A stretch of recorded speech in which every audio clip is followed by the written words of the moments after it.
Welcome to Good Screenwriting. I'm Trevor Meyer, and today we're going to talk about Star Trek Discovery. This will be the first time that I talk about a TV show instead of a movie. Because, first off, a lot of the shows I watch have been on for a few seasons, and should I do a review of one episode? What if you guys don't watch that show? This is a brand new show, and I know a lot of people are interested in the quality of the show because they got to pay for it. It's a CBS All Access show, which means you got to pay $6 a month to watch this show. Now, there are other CBS shows on there, I guess, if you want to watch them, but it sounds like most people only want to watch Star Trek Discovery, so you would be paying $6 a month to watch one show. All right. Now, as far as I know, they premiere new episodes every Sunday, so that'd be something like 4 episodes per month, which would lead to, I don't know if you can, I think you can do a free trial of CBS All Access, so maybe you get a few episodes for free. I don't know. I'm not sure how that plays out, but what I will say is it worth it? It'll depend on how much you like the show and how much you want to watch the show. I believe the first episode actually aired on TV, so it may be available on their regular CBS website or even maybe on Hulu, I'm not sure. But based on what I saw, I've seen the first 2 episodes, okay? And there are some pros and there are some cons to this series. Con! All right. Why'd I do that? All right. Pros and cons. All right. Here are the pros and cons of Star Trek Discovery. Ultimately, I like this show. So as usual, because I like it, I'm going to start with what I don't like. All right. So I can end on a high note. It is awfully melodramatic. Okay. And I don't know if it's the lead performance or if it's the dialogue as written, but it strikes me as very not real, particularly with the lead character, Michael Burnham. Now, you might be confused if you haven't seen the show. Michael Burnham is a female character, an African-American female character raised by Vulcans, all right? So they went as diverse as they possibly could with this cast, even within the main protagonist, okay? So the problem is, I don't know if it's the way she's reading the lines or the dialogue as written. You know, the dialogue, for her character at least, is not that good. But at the same time, I feel like a more skilled actress would be able to deliver the lines with the sort of irony that they need.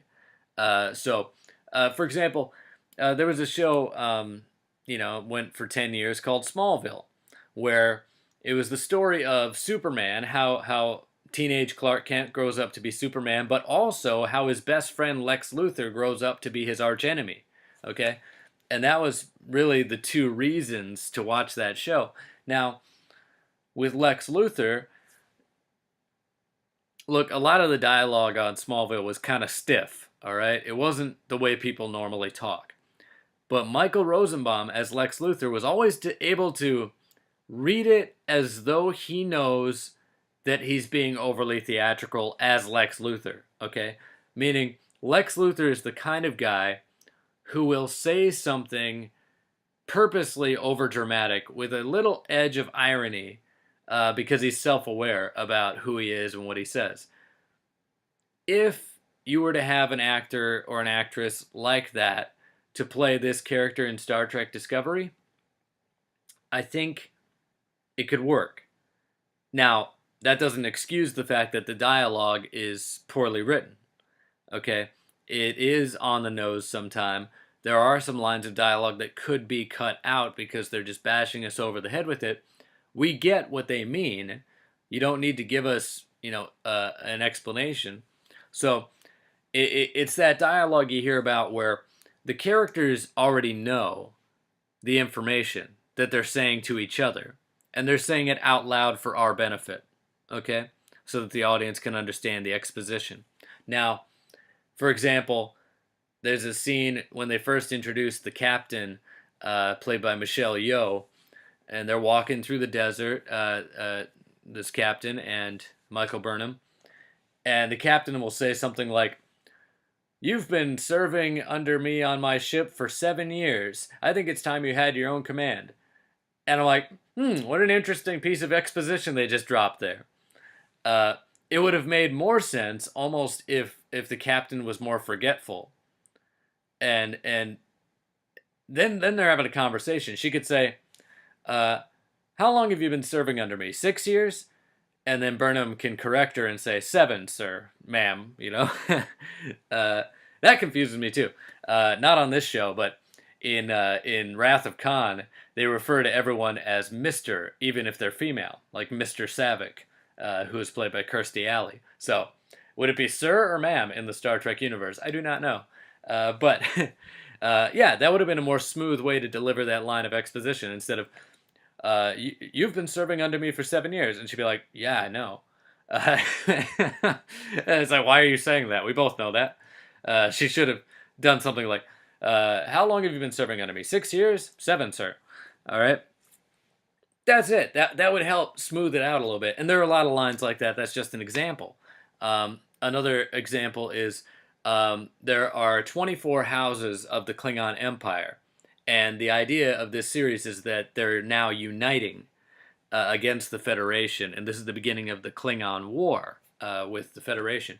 So there's a part where all the ships show up in this confrontation. There are 24 ships, Klingon ships. And Michael turns to Michelle Yeoh's character and says, 24 ships. There are 24 houses in the Klingon Empire. This can't be a coincidence. This number suggests that they're uniting. Okay. You should have stopped at 24 ships. We can figure out what you're saying. You say 24 ships. There are 24 houses in the Klingon Empire. And just stop talking. Because we'll figure that out, and we're like, oh, crap. Not to mention, we already know what they're doing because we've seen the show from the Klingons' point of view, too. It's cutting back and forth between the Federation characters and the Klingon characters. We already know what the Klingons are planning. So why does that dialogue need to be spoken at all? Are they suggesting that the captain is stupid and can't figure it out for herself? Because we already know. We don't need the information. So it's stuff like that that really kind of irks me as a screenwriter. So now, that being said, and how it does kind of play up as a very kind of melodramatic, overly emotional, on-the-nose type drama, that being said, now that I've gotten rid of all my negative thoughts here, I am intrigued. It has grabbed my attention not like any other Star Trek show I've ever seen, okay? I've watched the original series, and really, I stick with the original series more because I want to plow through it and understand what all the content of the original series was, not because it hooked me and made me want to watch the next episode. I watched one episode of Star Trek The Next Generation. I watched one episode of Deep Space Nine. I watched one episode of Voyager. And I don't think I've seen any of Enterprise. None of them hooked me the way that this one did. Okay? In the way that, like, J.J. Abrams. Say what you will about J.J. Abrams. I know that people are divided about it, but most people enjoyed his Star Trek films. Now, I say most people enjoyed his Star Trek films. I'm referring only to two of them. Star Trek and Star Trek Into Darkness. J.J. Abrams did not direct Star Trek Beyond. So, the fact that flopped at the box office, I don't necessarily blame J.J. for that. So, that being said, those movies grabbed you, all right? The first Star Trek, in the first 10 minutes when Kirk is born and his father dies, it's the most engaging opening I've ever seen in a movie. As to my recollection, it hits all the emotional beats. It's the only movie I've ever seen besides Up Disney and Pixar's Up that got people to cry within the first 10 minutes. You know, you don't know any of the characters. The title has not even shown up on the screen yet, and you got people in the audience crying. All right? I don't care who you are. That's good filmmaking. Okay? And this show, I'm intrigued. You know, when I got to the end of episode 1, I wanted to see what was going on in episode 2. And now that I'm finished with 2, I got to wait a week to see episode 3, but I'm like, I'm in. I'm kind of curious about this. So, as it's almost like they're taking a page out of soap opera or something, because as over the top and overly theatrical and at sometimes poorly written as it is, I like the story. All right, I'm engaged in the characters and the plot, and I want to know where they're going with this because it's really, really interesting. And unlike any other Star Trek show out there, this uses the format of a short season on a premium cable network, because it's not CBS, it's CBS All Access, which is a paid subscription service. So it could theoretically go into more mature territory, you know, more like Showtime or HBO or Netflix. All right, so it could go a little bit darker, you know, now that they're not broadcasting it on the actual channel, CBS. But it's on a premium cable network. It is a short season, serialized drama where each episode picks up right where the last one left off so far, with, as far as I understand it, no filler episodes. So it's going to be like Breaking Bad, Dexter, Hannibal, all those, because mainstream TV is like 22 episodes a season, and they got to put a lot of filler in there to stretch out the main arc of the season. With a show that has maybe 16 episodes, later on maybe only 12 or 10 episodes per season, there's no filler, all right? There's no, well, here's a throwaway episode because we're out of ideas and we need to stretch this thing out. They're going to keep it compact, and it's not a series of standalone episodes, which, as much as I enjoy the original series, I do kind of feel like it's Twilight Zone in space, meaning everything that happens, there's a beginning, middle, and end in every episode, and you don't need to watch any other episode to enjoy it. And the only thing that carries over is the characters. Well, as fun as that can be, it doesn't build long-term engagement with me. All right? I have an adventure, and then another adventure, and then another adventure, and another adventure. And I'm like, all right, I get it. You know, maybe I don't want to have another adventure. Maybe I want this to actually mean something. Maybe I want it to have long-term consequences for the characters and their lives and all that stuff. So Star Trek Discovery is much more compact, and it's a drama. So when stuff happens, it matters. It's going to affect them for the rest of the season. It's going to carry over. Every choice they make is going to build into this ongoing conflict between the Federation and the Klingons. And I hear that we're going to see it from both points of view. We're going to get more perspective from the Klingons. And I was thinking, if I made a Star Trek movie as like a sequel to Star Trek Beyond, I would really want to get into the Klingon thing, you know, develop the conflict between the Federation and the Klingons. I don't think I would do that anymore because Star Trek Discovery is going to tap that one out. It's going to do, you know, 15, 16 hours of Federation versus Klingons. So now I think, okay, the movies can't even go there now. I still think even though Star Trek Beyond flopped, they could do a lower budget sequel and make their money back next time. I saw Wrath of Khan in the theater recently. It was re-released in my hometown, and they had a little interview segment at the beginning with William Shatner, and he was talking about how Wrath of Khan was made for 1/4 the budget of the motion picture. And the way they did it was they almost developed it as a made-for-TV movie, using TV resources and recycled footage from the first movie. Really scrappy, really resourceful, low-budget tactics to make it work. So they just, treated it like a made-for-TV movie, but released it theatrically as a real thing. Because it was a TV show, so why not go there? So, again, by TV show standards, it was a very big budget, but by movie standards, it was a very small budget.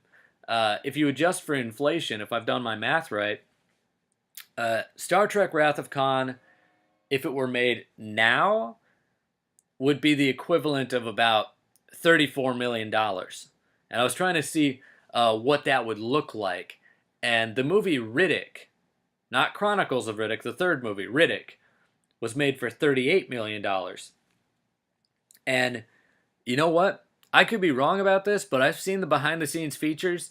Even though it takes place on a desert planet, where you can see the sunset, sunrise, mountains, and all that, that entire movie looks to me like, from the behind-the-scenes documentaries, it was shot on a soundstage. The entire movie, interior and exterior, were shot indoors on a soundstage with green screen in the background. They had real props and real sets and stuff like that, but all the background stuff of the environment was green screen. It was digital, and it looked fantastic. I did not realize when I was watching the movie that they didn't go off and shoot somewhere on location. It was shot like an old Star Trek episode. It was on a stage. They just had the green screen to fill it in instead of like a matte painting or something. So,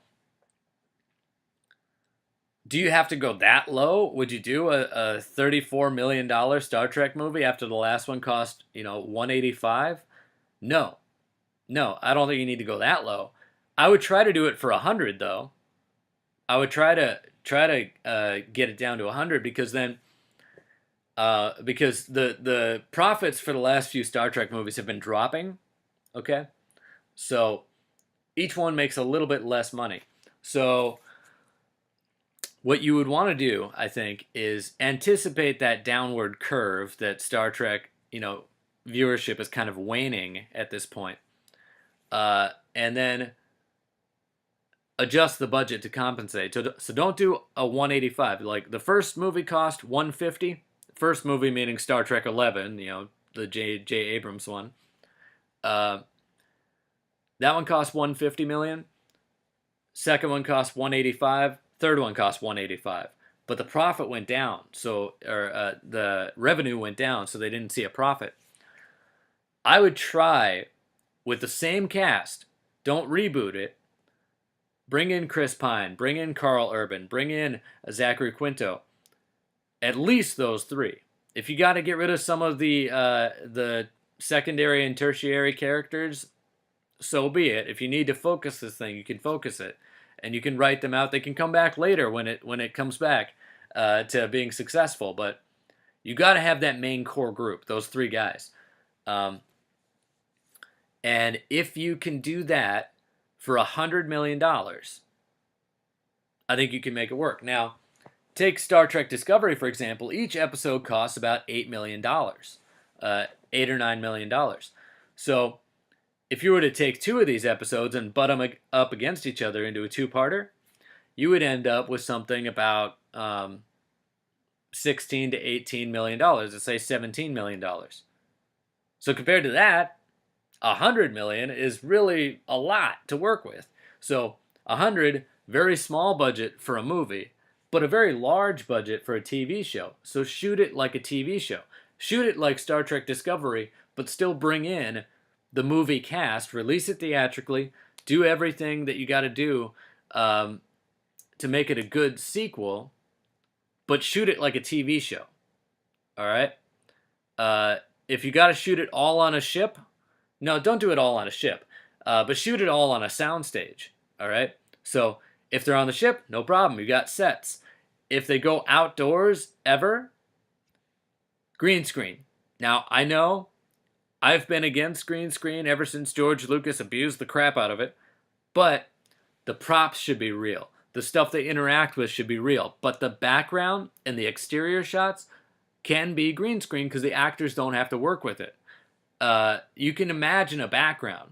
It's hard to imagine the stuff that you're touching and feeling, which is what I don't think George Lucas understood when he made the prequels of his Star Wars series. So for the actors, it's really important to have something tangible to work with. But you can put a green screen in the background. They don't care. All right, that's fine. You can do a digital background, especially in Star Trek. You could create all kinds of cool worlds with green screen, but shoot it indoors. Okay?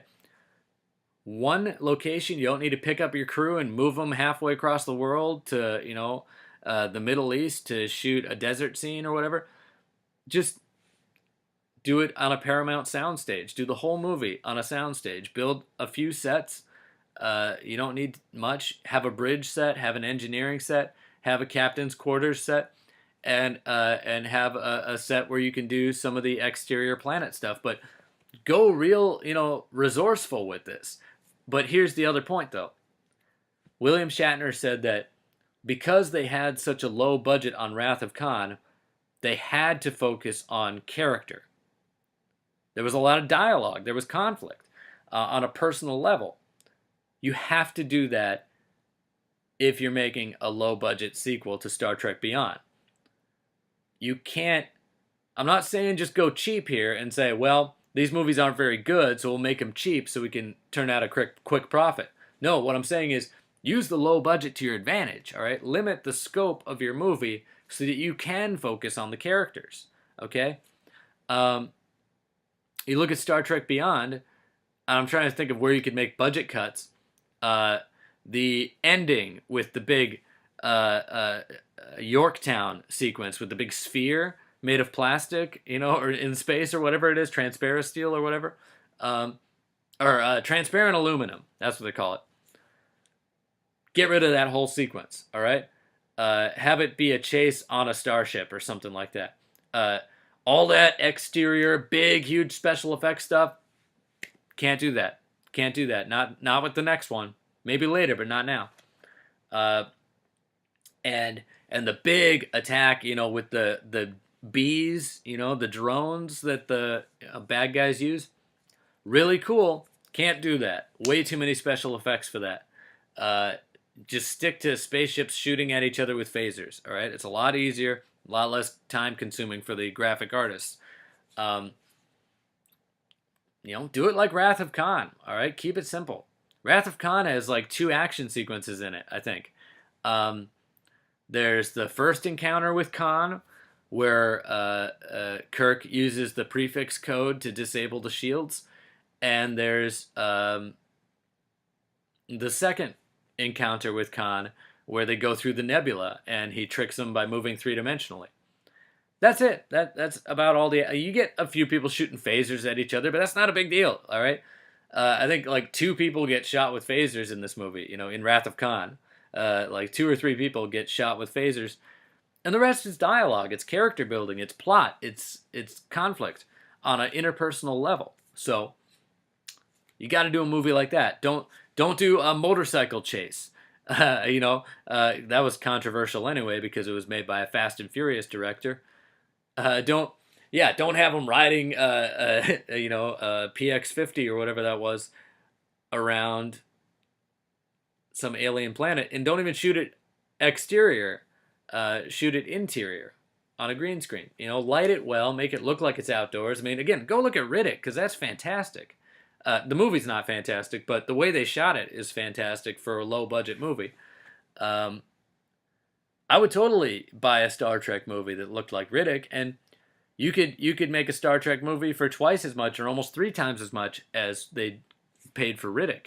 So I'm saying get creative here. You don't need to throw a lot of money at it just to make it a blockbuster.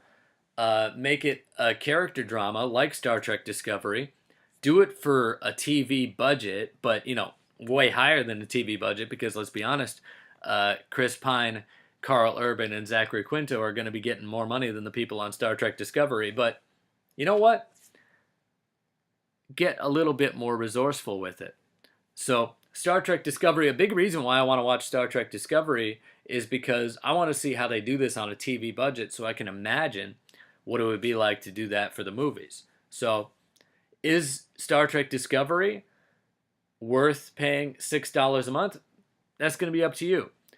If you don't want to pay $6 a month for one show, then you might as well just wait for it to come out on Blu-ray, all right? It'll be out in a year. Why not? I'm sure a year from now, Star Trek Discovery will be on Blu-ray and you can buy it. They're not going to rely only on their CBS streaming services.